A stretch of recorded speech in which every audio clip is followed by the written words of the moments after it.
Tax department ने लाखों लोगों को आइडेंटिफाई करा है जिन्होंने अपने टैक्स रिटर्न फाइल नहीं करे हैं, and many of them are innocent offenders जिनको ये पता भी नहीं है कि उन्हें ये करना है। तो क्या रीजंस हो सकते हैं इनकम टैक्स नोटिस आने के, आइए जानते हैं इस वीडियो में। First, mismatch in income, investments and expenses. अगर आपके इनकम में मिसमैच होता है जो आपने टैक्स रिटर्न में डिक्लेयर करी है और इन्वेस्टमेंट्स और एक्सपेंडिचर में भी, तो फिर आपको इनकम टैक्स नोटिस आने के ज़्यादा चांसेस होंगे, क्योंकि banks, mutual funds, credit card companies, इन सब को they are suppose to report certain high value transactions to the tax department. उनके पास आपका पैन कार्ड और अदर डिटेल्स होती हैं। तो अगर आप इनकम टैक्स स्किप करोगे तो ये आपको भारी पड़ने वाला है। Second, TDS not credited to tax pair.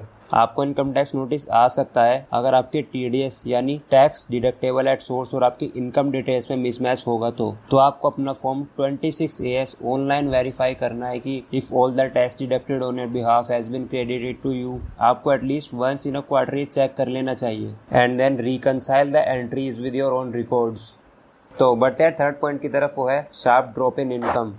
तो अगर आपकी इनकम में बहुत ज़्यादा ड्रॉप आता है, आपकी इनकम बहुत ज़्यादा कम हो जाती है, तो इस रीज़न से भी आपको इनकम टैक्स नोटिस आ सकता है। आपकी इनकम कम हो जाना है, बहुत सारे वैरायटी ऑफ रीजंस हो सकते हैं इसकी, बट ये इमीडिएटली अलर्ट कर देता है टैक्स डिपार्टमेंट को। पर ये ज़्यादा कॉमन होता है बिजनेसमैन और ट्रेडर्स के केस में। For salaried people it could be because the tax payer lost his job, या फिर उन्होंने लीव ले ली हो। More often it is because he change jobs mid year and declared income from only one employer. This is a sure reason for getting a tax notice. Fourth, exemption sought are very high. अगर आप refunds लेते हो किसी भी चीज़ का तो immediately tax department को alert कर देता है। और टैक्स डिपार्टमेंट ज़्यादा अलर्ट जब हो जाती है जब आप कोई बड़ा रिफंड क्लेम कर रहे हो अपने रिटर्न में। बट यूजुअली ये केस बिजनेसमैन और ट्रेडर्स में होता है, but also salaried tax payer may find himself in this situation if he has not furnished the proof of his tax saving investments and other deductions to his employer on time.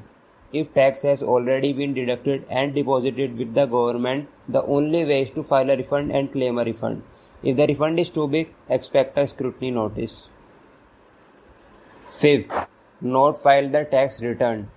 हम में से कई हजारों सैकड़ों लोगों को यह भी नहीं पता होता कि हमें रिटर्न भी फाइल करनी है, क्योंकि बहुत से लोग ये सोचते हैं कि वो फाइलिंग स्किप कर सकते हैं अगर उन्होंने TDS पेड कर दिया हो तो। And others believe that if their income falls below the basic exemption limit after availing of various deductions, they don't need to file returns. Even if the TDS has been deducted, you are not absolved from filing your tax returns. Some taxpayers who file their return online without digital signature think their work is done once the tax return is uploaded. They don't realize that if the ITR is not submitted within 120 days of uploading, the return will be deemed invalid. तो ये थे सारे 5 important points जिसके कारण आपको income tax notice आ सकता है। तो आइए एक बार समराइज कर लेते हैं। पहला पॉइंट है mismatch in income and investments expenses. Second, TDS not credited to taxpayer. Third, sharp drop in income. Fourth, exemption short are very high. Fifth, not file the tax return. तो ये थे सारे important points. What do you think about these points? Let me know in the comment section. If you like the video, then do hit the like button. For more videos, subscribe the channel. मैं मिलता हूँ आपको next video में, तब तक के लिए keep learning, keep growing.